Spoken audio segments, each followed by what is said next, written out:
Okay, good morning. How's everybody doing? Everyone enjoy their long weekend, I'm sure. Sometimes it makes it all the harder to come back, But we have a little burst now, and then you get a long break, right? So we're in sort of the final countdown now. So welcome back. I hope you all had a restful long weekend and are ready to finish strong for the quarter. Good. I'm hearing some positive affirmation.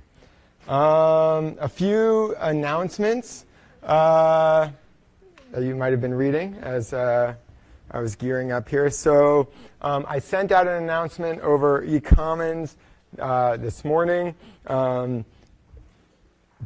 telling you or alerting you to the fact that we will not be covering in detail the eukaryotic gene regulation section, which is 28.3 in the last chapter that we're going to be covering in 100A. And so, yes, so we will not be covering that. Okay, so we will focus our attention on the first two sections, point 1 and point 2, both in lecture, and that will also be reflected on the exam. Just to remind you, there is a sixth problem set that is already out there, which is due this Friday. This Friday in class, there won't be a formal lecture by me. I will actually be giving a talk to a group of people in Tampa Bay, so I won't be able to be here at the same time. So instead, you'll have your amazing TAs that you've come to learn and learn from and enjoy throughout the quarter, running a review session. I'm not sure exactly what they have planned. Do you have anything planned yet? Yeah, they got it all worked out. So if you want to come here, so it's not obligatory to come on Friday, but if you want to come and ask some extra questions, Taryn and Christina will be here to help address those, okay? And make sure, well, I guess it's obligatory in the sense that you have to turn in your problem set. So if you want to not come, make sure that your problem set does come with somebody else, okay? What else? Course evals. So they have been live now for about a week or so. You've probably been getting pestered with emails. So the way to stop getting pestered by emails is to fill out the evaluation, I think. And I encourage you and request that you please take the few minutes that it takes to do so for this course and your other courses as well. As you may know, you guys are upperclassmen at this point. These evals are read by me and other people, and it's very useful information for us to gather about the quality of the education experience you're receiving, ways that we can do better, and sometimes there's even some positive reinforcement in those evals. So we appreciate that as well. So please, right now, we got from my department administrator the statistics in, and we are running in a close second to last place in the return rate for evals at around 30% of all of you, and some of you who are not in the room. So please, please, please fill out your eval. And just to encourage you further, I'm going to leave a few minutes at the start of the lecture on Wednesday. I think we'll have time for that. So if you want to come in and be reminded to fill out your eval while we're here, the first 5 minutes or so, 5 or 10 minutes, will allow for that on Wednesday. Finally, no pun intended, there is a final, okay? Just to remind you, it is on the 6th of December from 4 to 7 p.m. in this room. I have, again, requested Oaks 103. We'll see how that will work out for the evening. I haven't gotten positive confirmation on that, but hopefully that will work out to give us a little bit of breathing room for the final. And just to remind you, the final is cumulative. And so it will be out of about 200 points, so about twice the length of your exams up to this point. Half of which will be on the third section of material. I'm just reminding you of this, right? So 50% of the exam will be on the material you have not been tested on yet. And the other remaining 50% will be split into quarters to review some of the first exam material as well as the second exam material. Okay, so it is a cumulative final. if you do well on the final, ultimately you end up doing pretty well in the class. So it's a good way to finish strong, okay? Are there any questions about logistical matters? Business items? No? You guys are good. Okay, great. So I think I've covered all of the practical stuff. Okay, so now that we have spent quite a lot of time discussing the elaborate processes that underlie the so-called central dogma of molecular biology. We talked about DNA replication quite a bit. We've talked about transcription. We finished last time talking about protein translation. And in passing in those conversations, we did allude to this very important topic of the regulation or control of which genes are expressed in which cellular subtypes and at what time during cellular development or cell function, okay? And so the last few lectures, today and Wednesday, we will focus our attention on this concept of the regulation or control of which genes are expressed and when, okay?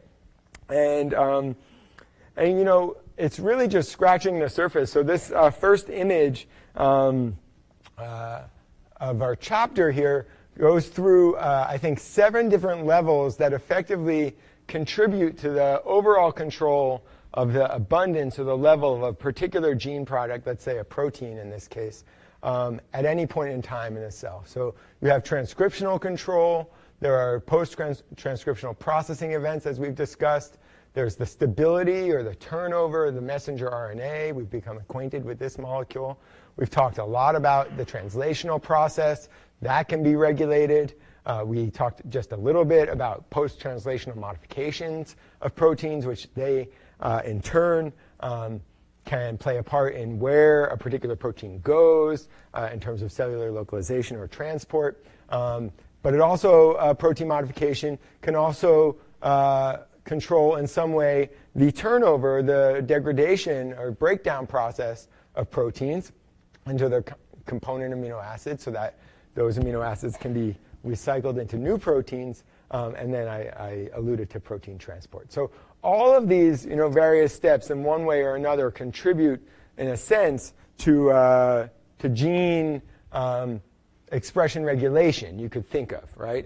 Where the gene is turned on and where the gene product exists and where it functions. For our discussion of regulation of gene expression, we are really focusing on this primary event, okay? So when is the gene promoter turned on, okay? And how are some of the so-called feedback loops controlled to ensure that the appropriate amount of transcription is occurring under the appropriate condition, okay? So our focus, although we have discussed aspects of the rest of these, we will now focus on the transcriptional control level, okay? And that sets up, that's sort of the classical place to start when we think about gene expression regulation. But nevertheless, it's important to keep in the back of our minds that this is really one level of a multifaceted control system inside the cell, okay? So we start our conversation without getting into necessarily specifics of a particular gene, but rather we get into 2 basic concepts. That is the idea or concept of negative regulation of transcription, and as we'll come to see, which is outlined here, and as we'll come to see in the next slide, the sort of counterpart to this idea, which is positive regulation of transcription, okay? And in order to discuss these ideas, we have to be reminded that transcription is initiated at a so-called promoter site in the DNA. So you guys are all familiar with this concept, right?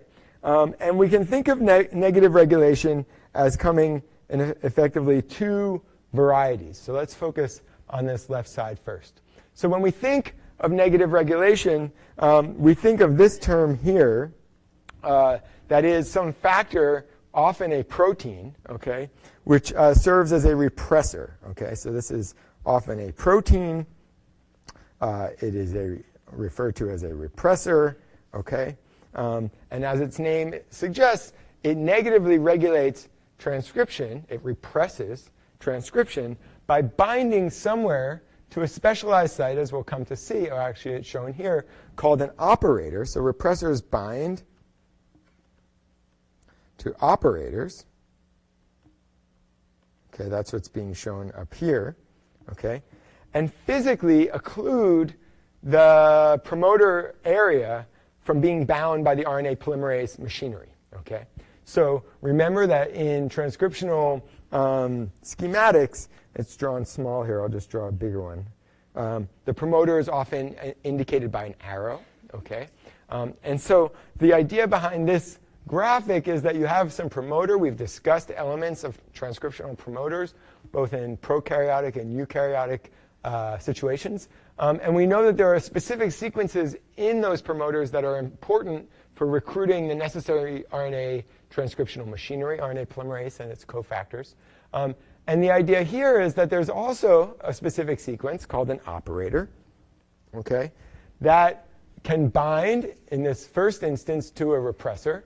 And we would say in this case that just to introduce some nomenclature, we would say that this particular gene is constitutively repressed. So when I use the term constitutive, that means all the time, okay, or sort of consistently, rather, in the absence of some external cue, okay? So in the case where a repressor is bound to an operator, it binds, it blocks binding, and let's just say action of RNA polymerase, okay? So it's literally a roadblock at the promoter, keeping that promoter turned off, okay? That's off, okay? And I introduced this idea here where we have, when we say constitutive, that's essentially a term, let's say, all the time in the absence of a signal. Okay? So this one here on the left side would be considered constitutively repressed. Okay? And then what's happening here is that there might be some molecule, and we're going to come to see a specific example of a signaling molecule, that serves as a molecular signal, as shown here. Often these molecules, in this particular case, might be referred to by a couple different names. Generally, when we talk about molecules that are going to exert some effect on a repressor, they're often referred to as effector molecules, so-called effectors, okay, because they exert an effect, okay. Another term in this particular case that we'll come to use for this molecular signal or effector is the idea of an inducer. Okay? And that makes sense in this particular case, right? Because this green molecular signal, which we might consider an inducer molecule, is going to somehow bind to the repressor and induce some conformational change, alter the structure of the repressor molecule such that its affinity for the DNA is reduced and it dissociates, and it essentially removes the roadblock and allows transcription to be turned on. That's why we call this particular case an inducible system, because it's constitutively repressed until you have an external signal, right, a molecular signal, which induces expression by removing the repressor. Is that clear to everybody? So another term that you might hear in this particular instance is this idea of de-repression. Okay? The gene is repressed, the inducer binds to the repressor, and it de-represses. Okay? These are all terms that you might come across in your reading on transcription. So that's one mode. That's a classical mode of negative regulation of transcription, where you have some sort of effector signal serving to turn the gene on. Okay? And the end result there is upon induction, you turn the gene on. There's another way that a gene can be, in principle, negatively regulated. In this case, we can again use the term constitutive, but on this side, we would say that this gene is constitutively active. Okay? So this is true for a lot of, I think I've used this term before in the class, this idea of genes that are required all the time for all cells, so-called housekeeping genes. Okay? So many of these housekeeping genes are constitutively active. They're actively being expressed at some required level for cellular function. And so that's what we would say about this particular instance. However, sometimes the cell wants to shut down expression of an otherwise constitutively active gene.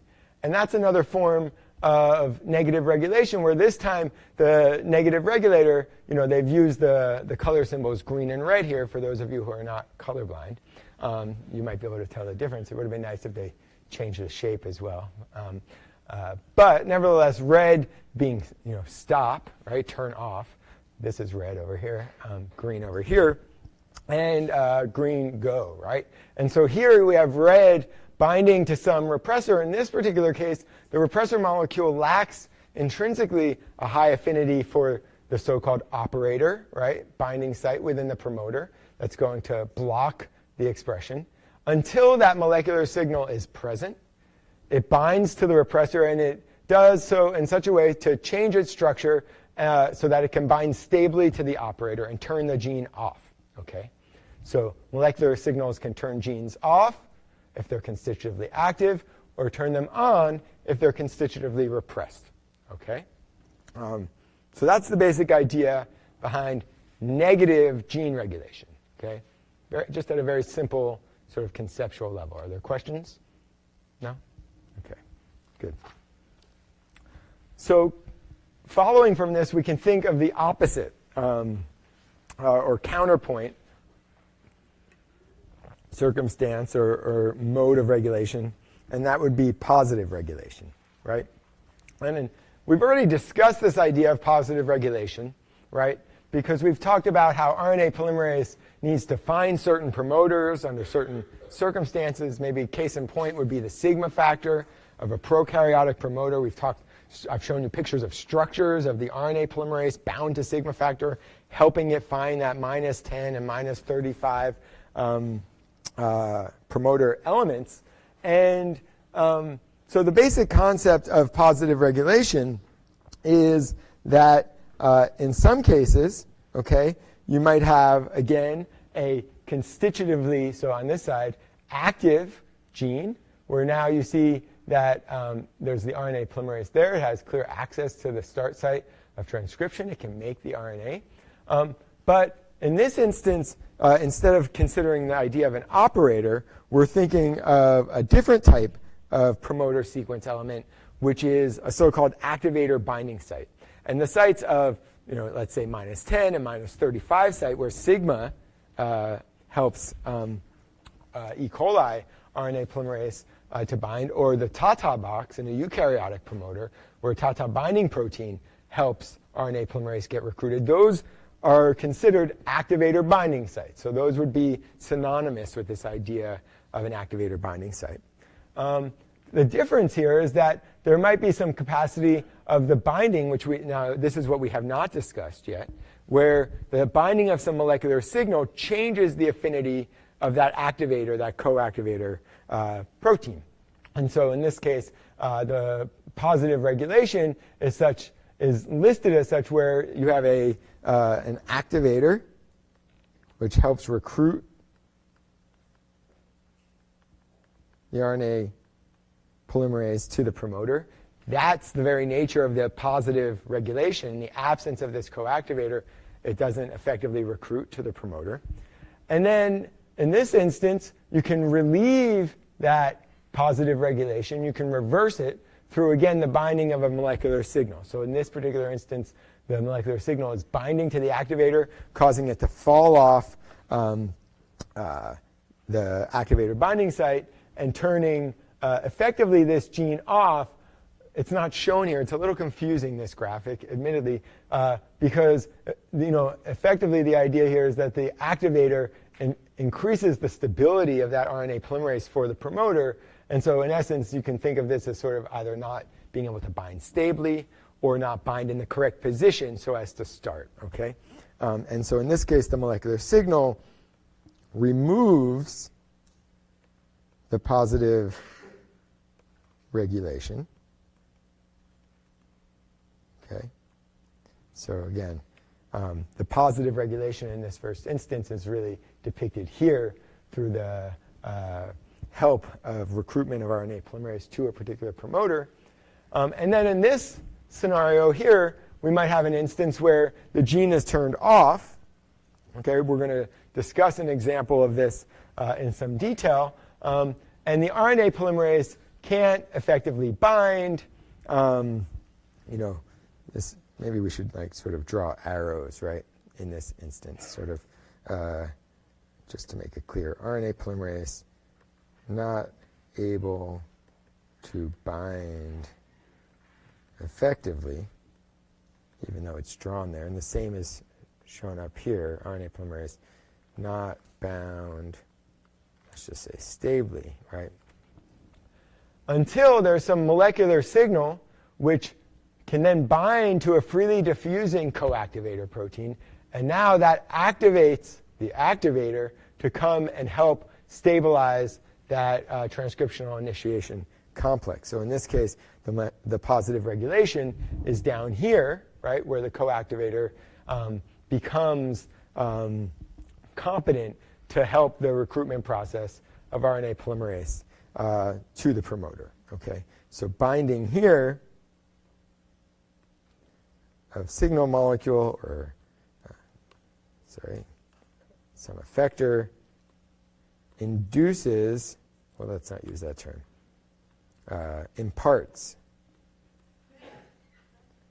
bless you, positive regulation. Okay? So we have these two basic forms of gene expression regulation coming in essentially two, you could think of them as two sorts of logical alternatives, logic gate type alternatives, where you can have a constitutive situation of on being turned off, okay? So this is the positive regulation, or where this is lacking positive regulation, and then it's positively regulated through activation of this coactivator protein, okay? So these are the basic concepts. Seems pretty straightforward, okay? You'd be amazed at how quickly it gets complicated, so it's nice that we're all like, yeah, this makes sense, It's a good starting point. Okay, so those are the basic ideas. And now let's talk about the classic paradigm for gene regulation, which was developed, the ideas were developed in the early 1960s by these very seemingly happy in these pictures Frenchmen, Jacob and Monod.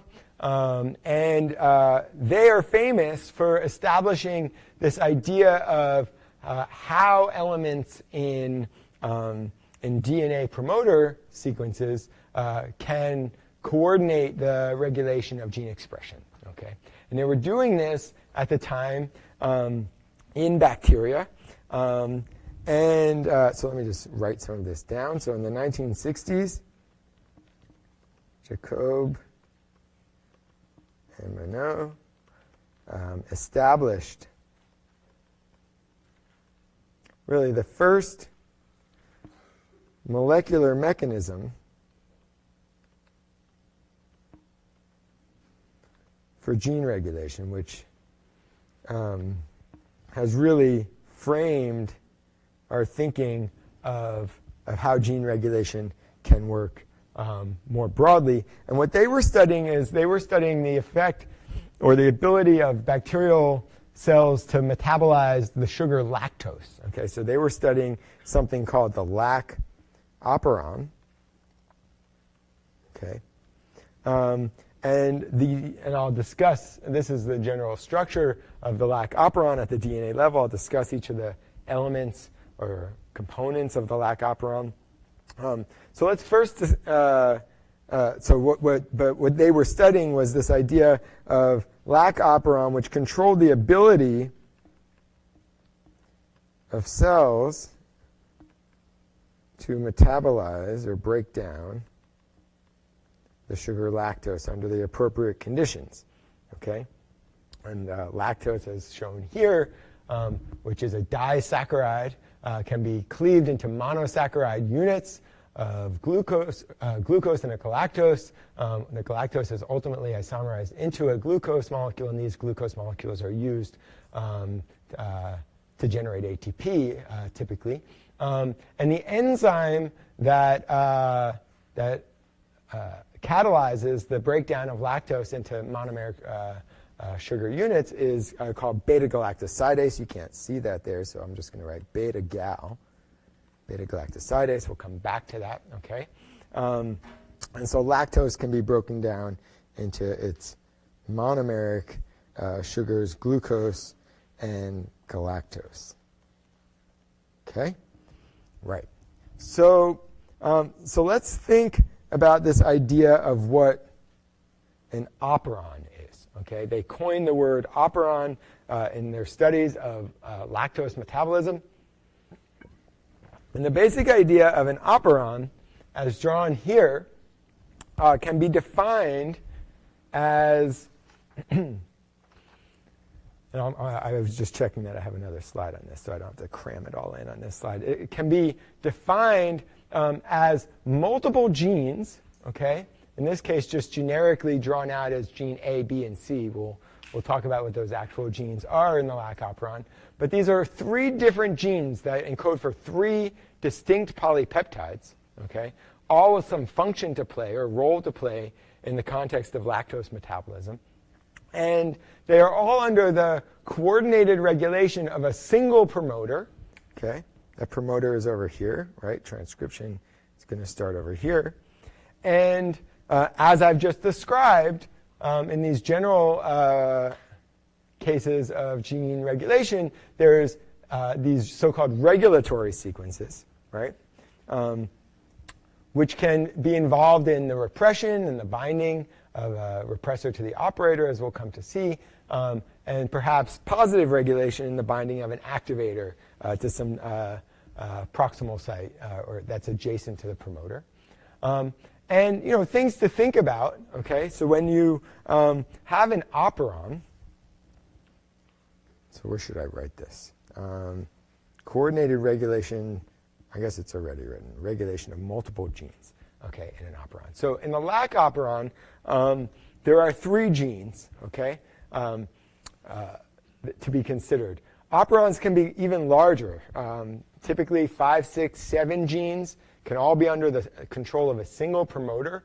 Could imagine why that might be advantageous, particularly for a rapidly dividing single-celled microorganism, right, that needs to sort of deal with its regulatory mechanisms and responses in a timely fashion. Because if you need genes A, B, and C to exert or to contribute to a particular process, in this case, metabolism of lactose, rather than have to recruit a single RNA polymerase to the promoters of each of these genes independently at the same time, we can instead just turn all 3 genes on in one fell swoop. Okay? So you can see the logical benefit of doing it this way. And that's why operons are so present in prokaryotic organisms. And some of them are very large, can be as large as 20 genes, okay, all encoded in a single RNA. And you'll recall from our discussion of ribosomal RNAs that when we have multiple functional units within a single initial RNA that is then going to be required to then be processed downstream, we call that a polycistronic RNA, okay, where each of these functional units would be a cistron, okay, and therefore we call it polycistronic. So when genes are described as a unit, I'm just reminding you of this term, polycistronic RNA. And when we think also of the RNA product, okay, so in the case of ribosomal RNA, we now have learned that we make one big RNA, and that's chopped up into 3 pieces, right, to make the ribosomal RNA precursors to build ribosomes out of. Well, this RNA isn't going to be chopped up into A, B, and C in that sense, but rather each of the individual protein coding regions for, let's say, gene A, gene B, and gene C are going to have their own so-called Shine-Dalgarno sequence, which I'll remind you is that specialized sequence in a messenger RNA where ribosomes load on. Okay? So within that polycistronic RNA, you have independent ribosome loading sites, okay, for each of the 3 different genes, okay? And so that gives you a sense of how this all works. So it's not as if genes A, B, and C are all made as a single polypeptide. Not at all. You're going to eventually have a ribosome load onto the mRNA. If we imagine, right, an mRNA, there'll be sort of ribosomes loading here, ribosomes loading here, and ribosomes loading there, right, to start the translational process, okay? Not processed, not cleaved. Somebody in the back is doing a chop motion. So in this case, the RNA itself is not being broken down like ribosomal RNAs, but rather it's just being recognized internally by the ribosome, okay? So that's the idea of protein coding polycistronic RNAs. And now let's take a little bit of a closer look, actually, before I zoom forward. So let's just look at the, starting left to right, the key elements of an operon, right? This is essentially the simplest case of an operon that we can think of. There's, of course, a promoter. Upstream of that promoter is this activator binding site. We'll come back to that a little bit later. Downstream of the promoter is this specialized sequence operator, which binds to the repressor. And then you have the actual +1 start site. Okay? And then we have the protein coding regions. Okay? And all of these things collectively we refer to as the operon, in this case, the LAC operon. Okay? So now I'm going to give you a little bit more of a zoomed-in look. So here's a closer look of what the LAC operon contains. So instead of genes A, B, and C, there are actually genes called LAC-Z. So let's talk a little bit about what these genes are.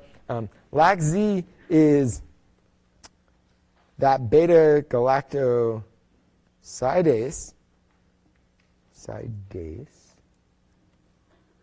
enzyme that's going to cleave the disaccharide lactose into monomeric sugar units. LAC-Y, so moving over in this direction, so we have LAC-Z, LAC-Y, shown here. LAC-Y is what we call a galactose permease. I'll just write permease right here.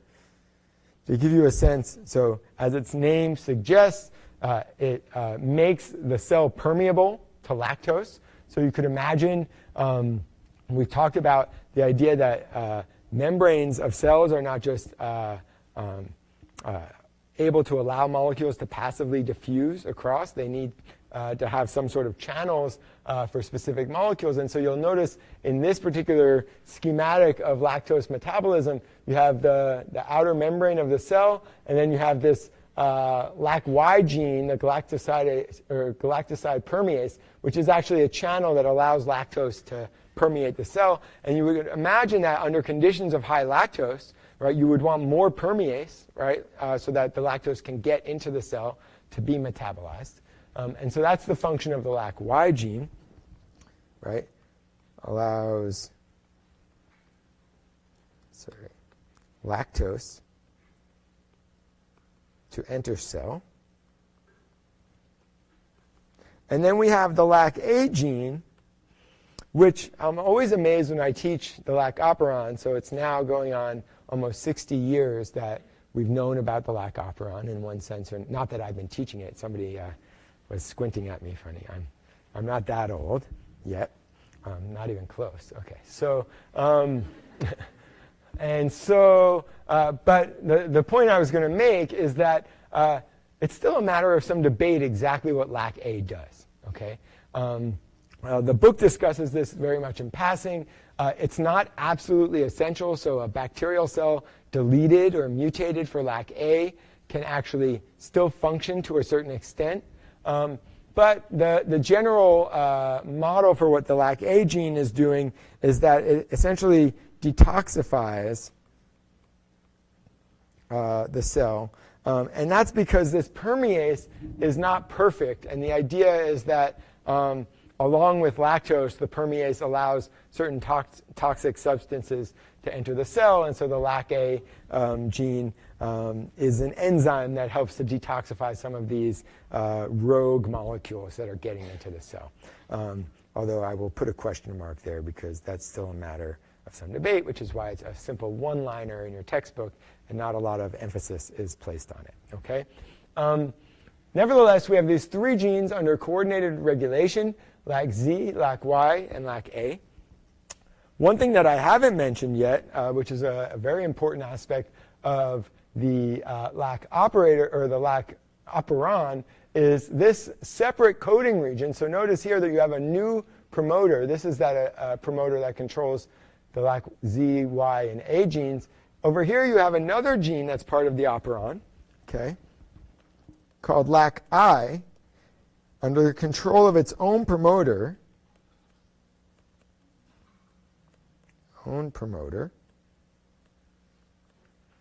And LAC-I is actually the gene that encodes for the LAC repressor protein. Okay? So we can think of, sorry, I keep having to walk out here. We can think of this promoter subscript I, right, for the LAC-I gene. This one is constitutively active. So what that means, I've now told you what that means, is that that LAC-I gene is constantly being expressed so that there's always repressor around the cell. Okay? So what that should immediately tell you is that the LAC operon, in the absence of some external signal, is also going to be shut down. And I'll talk about that in a moment. Okay? So you have the LAC-I gene. So there's essentially 4 genes to be aware of in the LAC operon: the very important LAC-I gene, and then the genes required for lactose metabolism. Then the sequences here are now abbreviated. So P is promoter. Okay. O is some component of an operator. So in those earlier figures, we just designated that there was a promoter and an operator, and then the genes, right, that are being regulated. But now, even for a very simple operon, like the LAC operon, you can see that the operator is actually a little bit more complex, in the sense that the operator sequence is parsed into different sections of the DNA region. Okay? So rather than being a continuous regulatory element, there's actually, you can see in the LAC operon, there's 3 separate operator sequences.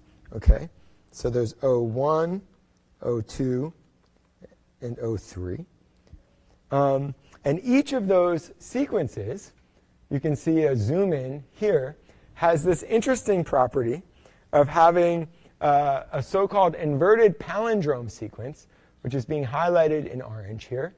So this is palindromic in the sense that you have AATT, GT, reading 5' to 3' on this strand. And then if we were to read backward on the opposing strand, we have the same sequence, AATT, GT. That's what we think of as the inverted palindrome.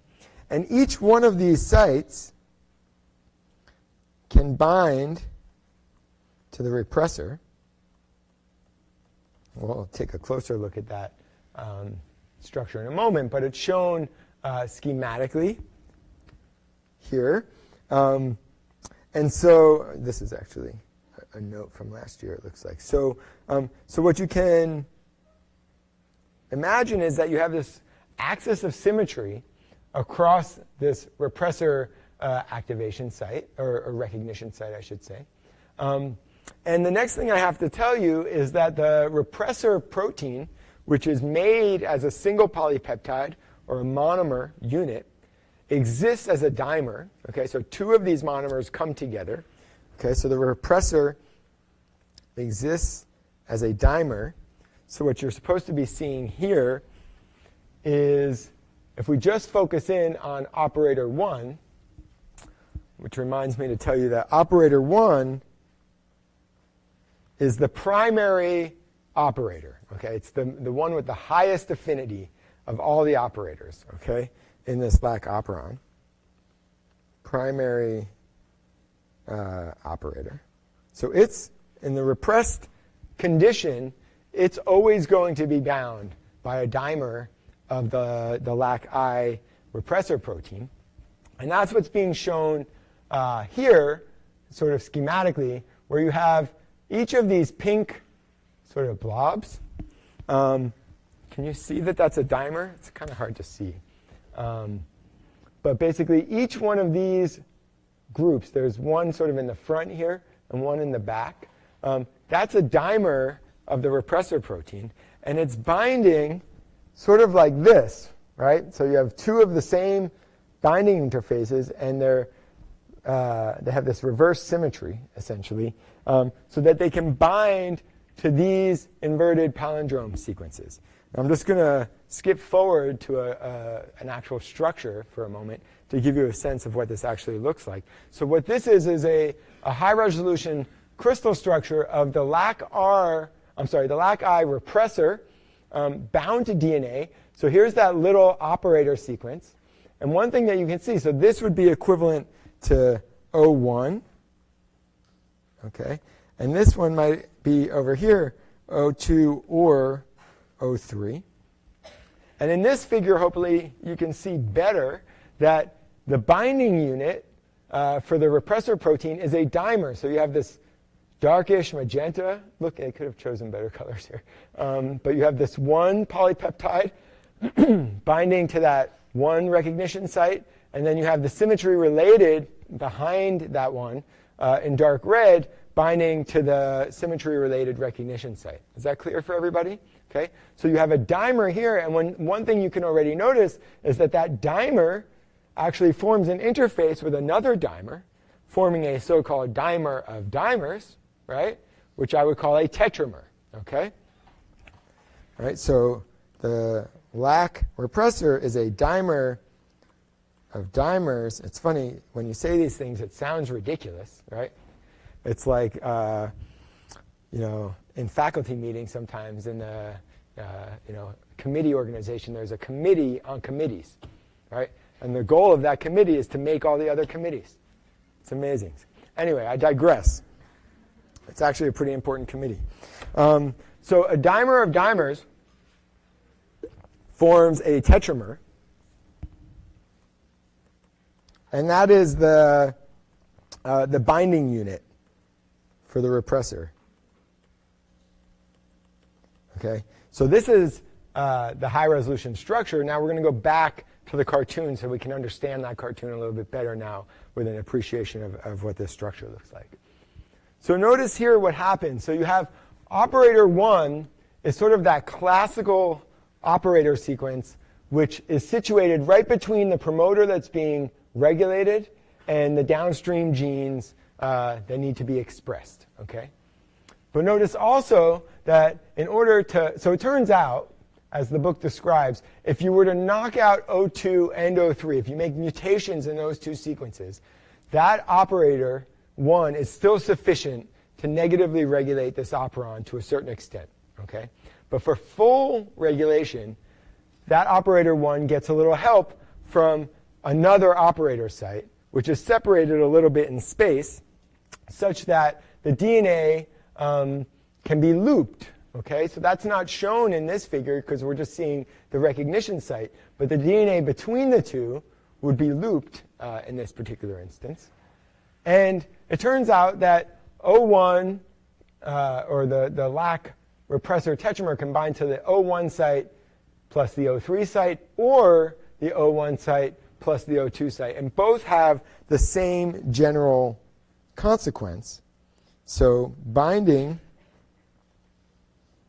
to O1 plus O2 or O3 is what gives you full repression. And the way you can think of that is that the O1 has a certain amount of binding affinity for that repressor dimer, okay? But through the formation of the tetramer and its associated affinity with either O2 or O3, you can further stabilize the binding of O1, which is really what needs to be there in order to prevent recruitment and passage of an RNA polymerase through into this coding region. Okay? Right.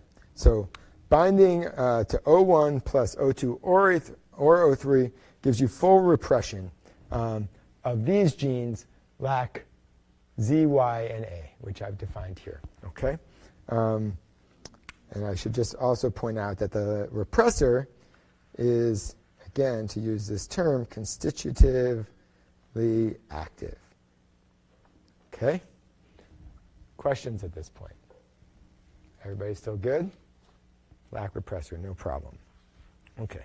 So that's the basic idea behind the repression of the LAC operon, but we haven't gotten into the details of how it's actually going to be regulated. Okay? So this scenario, typically a bacterial cell doesn't want to use lactose as its sugar source or energy source. It would rather just get it straight in the form of glucose. Okay? And it makes sense because if it can metabolize glucose as an energy source, it doesn't have to deal with these upstream metabolic steps of breaking down those sugars or isomerizing them into glucose, which then can feed into the appropriate metabolic cascade. And so if given a choice, E. coli will always choose glucose. Okay? That's what we call rich growth conditions, right? And so the LAC operon is sitting there in the genome all the while under glucose-rich conditions in a constitutively repressed state, okay?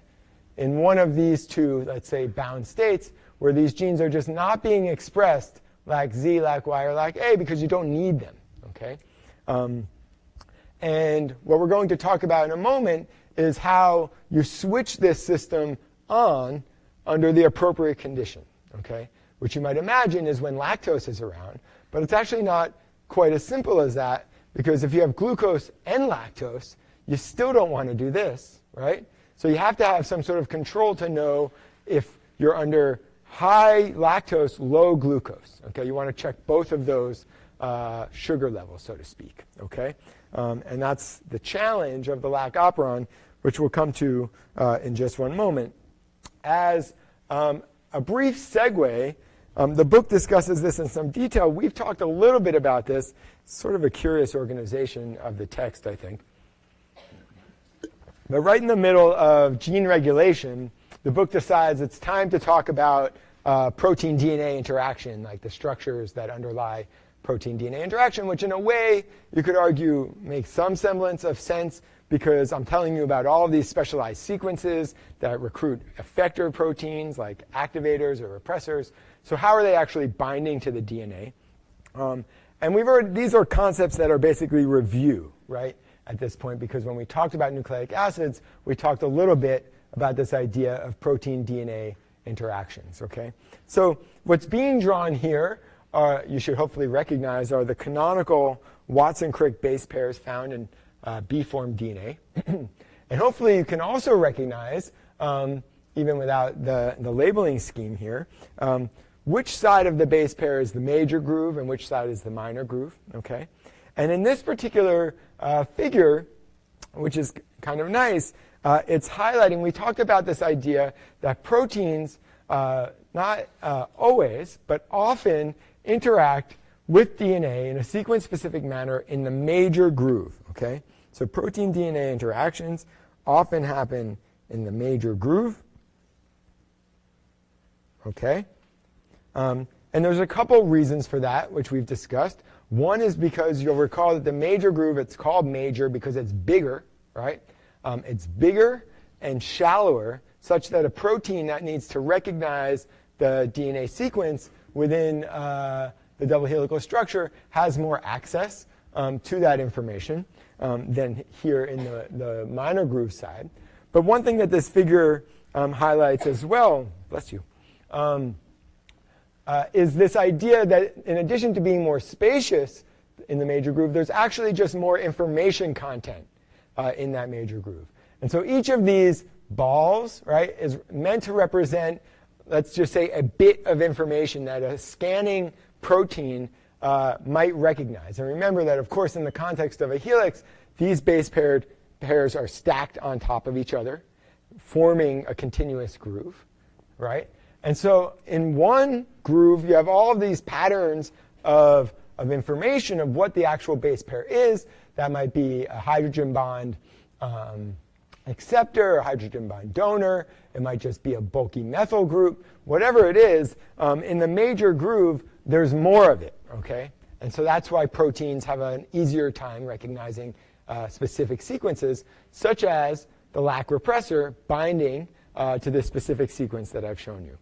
And so then what the book goes on, and I'll just briefly mention, are a few canonical or standard DNA or structural motifs.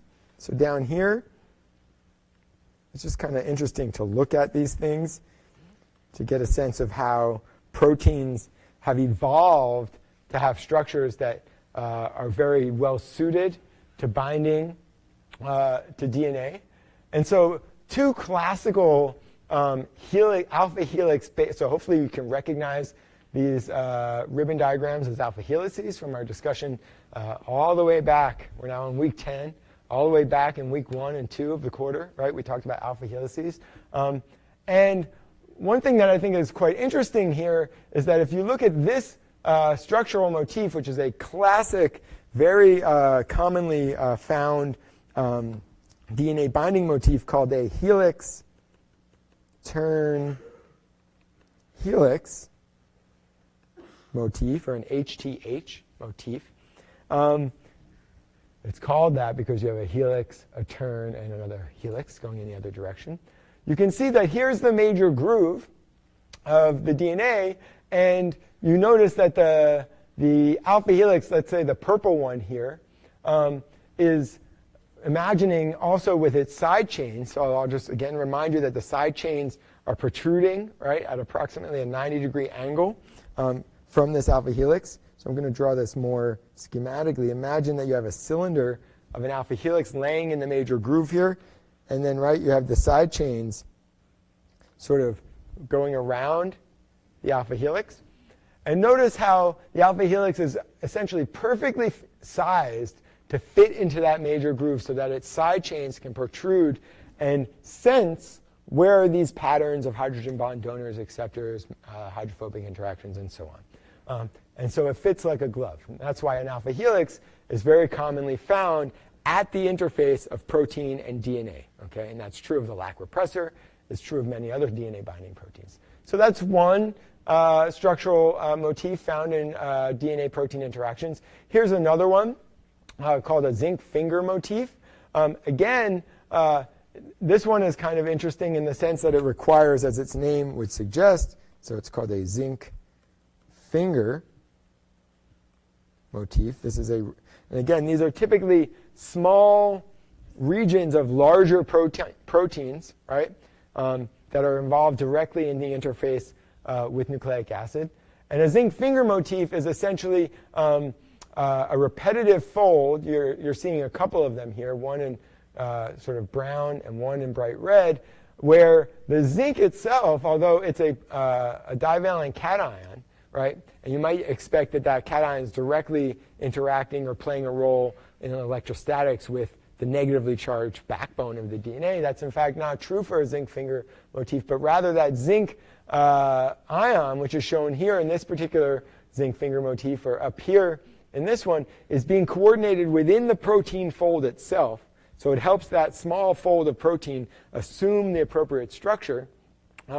It's called a zinc finger because it has this little beta hairpin that sort of, I guess, approximates a finger closing down, which is coordinated by 4 amino acid side chains. In this case, you have 2 histidines and 2 cysteines coordinating that zinc finger motif. But the end result here, it's easiest to see here, is the same basic concept as a helix turn helix, which is that if I draw it as a cylinder, maybe a different color cylinder here so that you can actually see it. So if I draw it as a cylinder, I'm realizing that's not a good choice of color. What would be good? Let's see. How about yellow? Okay, that's better. That's popping a little bit, right? So you have this cylinder, which is now binding into the groove of the DNA, okay, and this one down here. Okay, so the basic theme here is that obviously proteins have to interact with DNA. We've talked about that throughout this entire quarter. And this is now just a passing sort of reference to actually the way in which those interactions can occur, which often, but not always, involve alpha helices lying in the major grooves. Okay? There is a last motif that seems to be getting cut off over here, just for the sake of completeness. This one's called a leucine zipper. And you've actually seen a DNA motif that looks just like, or a protein fold motif that looks just like this. Not sure if you can see it. So in the leucine zipper motif, you actually have a long alpha helix here, and then there's another alpha helix that's lightly colored over here, sort of crossing one another like that, right? And essentially, again, this alpha helix is laying in the major groove here, and this one behind is laying in the major groove on the other side of the helix, and it's sort of doing like a scissor kick hold, right? Is that a thing? I'm not sure. That's like a wrestling move, right? Like you get your legs and then you get the person's neck in there. But anyway, don't do that. But that's what this is doing here to the DNA, where you have this leucine zipper is a variation of something we've already talked about earlier in the course, which is called a coiled coil. You'll remember that perhaps when I told you about the chemical basis of perming your hair, right? The coiled coil and keratin, right? Remember we talked about that? So that idea of two alpha helices wrapping around one another that we talked about in the context of keratin is now being co-opted into a smaller fold as a DNA binding motif, okay? Coil, coil. Okay. I'm getting a little giddy with DNA structure and protein recognition. That's not good. Okay. Gotta get myself together here. So, okay. So that is a little foray into the realm of how proteins actually can engage their cognate DNA. And now we come to the point of really based on our understanding of what the lac operon is, how it can be regulated. Okay? And so I have about 8 minutes now. I'm going to go through this idea of regulation of the lac operon, and I'll give you a bunch of information, and then on Wednesday, we'll review this again and then finish out a couple other examples of gene regulation. Okay? So we have essentially four different conditions that we have to consider. We have the default condition where glucose is high, life is good for the bacterium, and there is no lactose present. So as I've already described, you're under rich growth medium, and you don't need to metabolize lactose at all. And so in this particular case, you have no gene expression of the LAC-Z, LAC-Y, and LAC-A. And so essentially what you're getting is negative regulation, constitutive negative regulation of this lac operon under this condition. Okay? Right. So that's the obvious case, right? So remember that this is always on. That gives rise to the repressor protein, and that causes that to be off. Okay? And the question that I've already framed, but let me just write it out, is how does the lac operon ensure it's on only when lactose is high and, okay, glucose is low, okay? That's the critical thing, right? So in the case of the next scenario, which is where glucose is low, I haven't discussed this yet, I just realized. Okay, so there's an additional component to this system that I haven't mentioned yet. Sorry. Okay, so you have this molecule called cyclic AMP, or CAMP. Cyclic AMP. Okay, and for reasons that I'm not going to discuss in detail, but when you get to Biochemistry 100C, you will discuss in great detail. When glucose is being actively metabolized, the cellular concentrations of this molecule, cyclic AMP or CAMP, which is also sometimes referred to as a second messenger molecule, second messenger. Essentially, what's being shown here is that when glucose is high and being actively metabolized, cyclic AMP is low. So that's essentially, it's called a second messenger because it's a signal to the cell telling you that you're under high glucose conditions. Okay? And the chemical pathway, right, if you're really keen to understand that, it's in your textbook, right? But essentially, the cyclic AMP is used up during glucose metabolism. So conversely, one signal that the cell has is that when glucose stores become low, you're using less of this cyclic AMP molecule, and the concentrations of this second messenger go up. Okay, so you accumulate cyclic AMP. That's important because in the context of the lac operon, remember we talked about the idea at the very beginning of the lecture of positive regulation. So for the lac operon, positive regulation comes in the form of a protein called the, it's referred to by different things, CRP, which is basically catabolite response protein, with the cyclic AMP being the catabolite. Sometimes you see it, the cyclic AMP regulatory protein, right? Whatever you want to call it, doesn't really matter. It binds CRP, right? So CRP binds to cyclic AMP. And in that context, where the CRP protein, this catabolite response protein, bound to this second messenger, it will actually bind to, it's hard to see here. Let me go back to here. Here, it will bind to a positive regulatory sequence. Okay? This is positive regulation of the lac operon. Sorry to be jumping around a bit on you.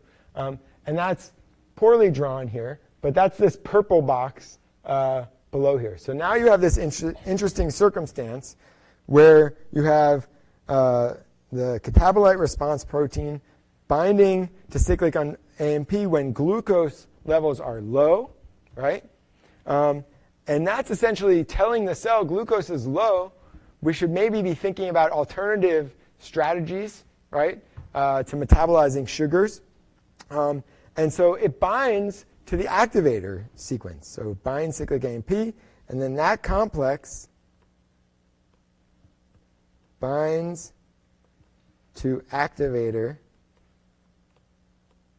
site in the lac operon. However, in this particular case, glucose is low. This is a situation where, so we've gone from a situation where times are good for the bacteria, glucose is high, to here, times are not so good, okay, in the sense that glucose stores are low and lactose is also low. So it's needing to figure out other ways of survival. Fortunately for the bacterium, it has a number of other ways. But for our consideration right now, it's enough to just consider the fact that when it's not sufficient for glucose to be low to activate the lac operon, you need to have some lactose present, okay? So at this point, you've attempted to positively regulate the expression of the lac operon, but the cell is holding in a repressed state because there's no lactose present, okay?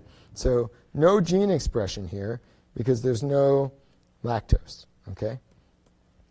And so we haven't actually gotten to a situation yet where the lac operon is going to be fully activated, right, using both positive and, in a sense, relieving the negative regulation that is constitutively present. So I will leave you in suspense for how that works for next time on Wednesday. Okay?